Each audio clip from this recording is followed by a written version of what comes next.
નમસ્કાર દર્શક મિત્રો, હું છું પરમાર અનિશા. તમે જોઈ રહ્યા છો લોકસામના ન્યૂઝ. તો જોઈએ આજના સમાચાર. લાઠી બાબરા પંથકના ધારાસભ્ય જનક તળાવિયાના સઘન પ્રયાસોના સફળ સ્વરૂપે લાઠી તાલુકાના કાચરડી અને ઢસાજે ગામને જોડતા અગત્યના માર્ગને રિફેસિંગ કરવા માટે રાજ્ય સરકાર દ્વારા ₹5.50 કરોડનો માતબર ખર્ચ મંજૂર કરવામાં આવ્યો છે.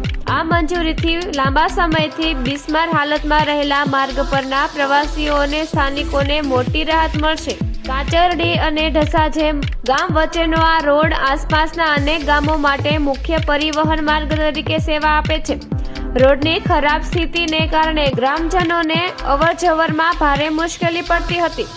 આ સમસ્યા ધારાસભ્ય જનક તળાવિયાના ધ્યાન પર આવતા તેમણે તાત્કાલિક ધોરણે આ માર્ગને રિફેસિંગ કરવા માટે રાજ્ય સરકારમાં રજૂઆત કરી હતી.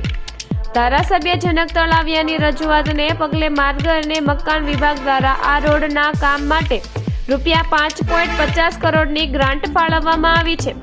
આ ગ્રાન્ટ દ્વારા રોડનું સંપૂર્ણ રિફેસિંગ કરવામાં આવશે, જેનાથી માર્ગની ગુણવત્તા સુધરશે અને વાહન વ્યવહાર સરળ બનશે.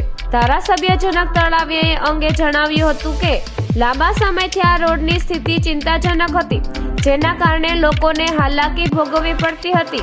રાજ્ય સરકારે આ રજૂઆતને ધ્યાને લઈ તાત્કાલિક આટલી મોટી રકમ મંજૂર કરી છે. તે બદલ હું મુખ્યમંત્રીશ્રી અને માર્ગ મકાન મંત્રીશ્રીનો આભાર વ્યક્ત કરું છું.